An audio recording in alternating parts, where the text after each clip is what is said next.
What's up, guys? It's your boy Justin here. Oh my god, the video starts off so. Yeah, I'm doing a review for issue 1 of Astrobots, written by Simon Furman and with art by Hector Trunnec. This is published by What Not Publishing. And yeah, I first heard about this comic book from Darksiders Comics. He did a review for it, and it looked really cool.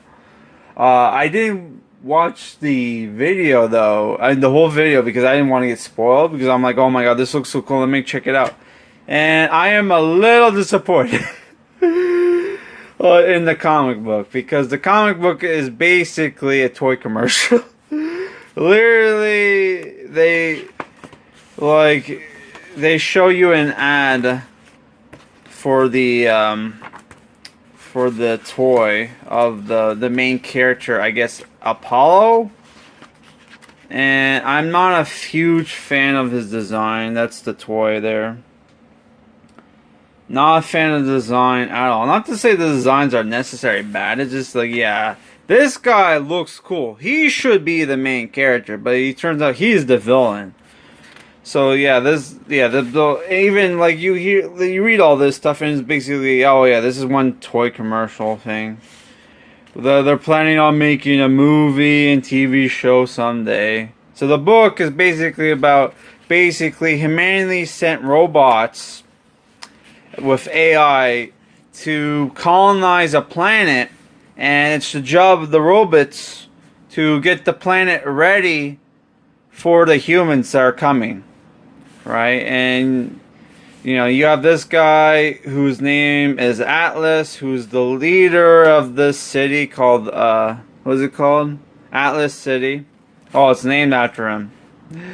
And they're getting everything ready. Within like 17 hours, there's a ship called the Persephone with 50,000 colonists that's getting ready to land on this planet. And yeah, things are not going well. There's like protests. Apparently, there was some crap that went down, and that these protesters want the humans to know about, but the robots are sending in the goons to the goon squad after them.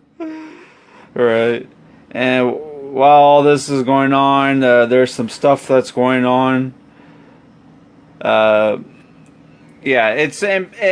they don't say what straight up is going on, but it sounds like, yeah, that it's basically some interstellar bullshit is going on, where the planet is probably not habitable for human life, but because this guy's job is to make sure that humans come to this planet to live on it.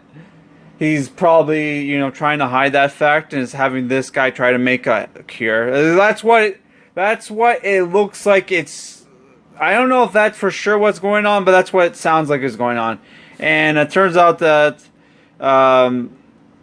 during the protest was diversion, and a bunch of robots stole some guns.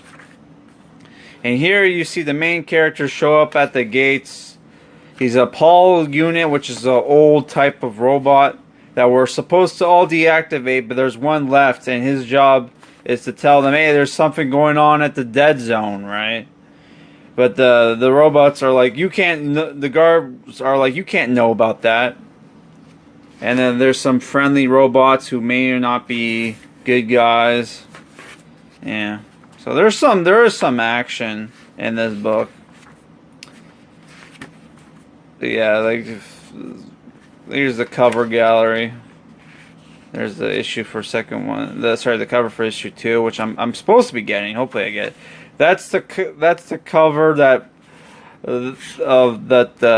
Darksiders Comics got, which looks a lot cooler than what I got. That cover looks really cool.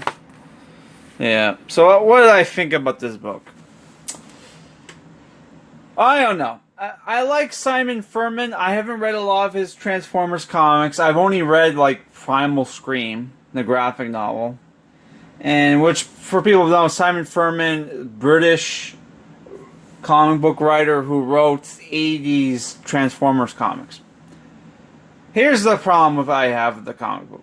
One, like I said, I don't like the design of the main character. They should have gave the main character design to him, or hopefully later, like you find out, hey, that's just a skeletal form. Here's like, you know, his upgrade form where he looks cool or something, because he looks very skeleton-like and not in a cool way. Maybe they should have made him black and white or something. I don't know. I'm not a fan of the design. If you want me to buy your toys, make the fucking toys look cool. Or better. Holy crap. But yeah, I don't know. The story, it sounds very predictable. Like I said, I think I pretty much figured it out. You know, what was going on. Even though they were trying to be cryptic as hell. But I figured it out. I don't know. I could be wrong, but that's what it seems like is going on. Alright.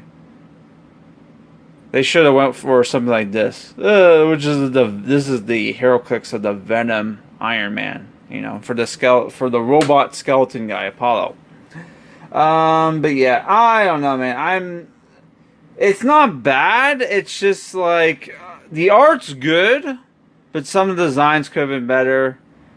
I don't know. This is why I don't like to do individual like reviews for individual comics, because it's like, okay, there's not a lot of story here, and it's not like with the old comics where they would pretty much, you know, tell a standalone story in a single issue, right? Yeah, so that's why I prefer to review books like, you know, like graphic novels. 'Cause you usually get like a whole story in a graphic novel, at least sometimes. But yeah, this book, I don't know. It's 6 out of 10. Could have been better. Hopefully it does get better on issue 2, which I don't have yet. I only have issue 3. Which this is only supposed to be a 5-issue series, by the way. So yeah, I don't know. We'll see what happens, guys. Peace. Oh, my next review, graphic novel, comic book review is going to be the Legend of Drizzt Omnibus by IDW. I'm like I'm like a third halfway through it. I know we usually do DC books. We do a rotation, DC, Marvel, then Indie. But, you know, Batman month is coming soon, which I don't even know if I want to do Batman month, which is in September. So I'm just going to review, like, the indie stuff. Alright, guys, peace.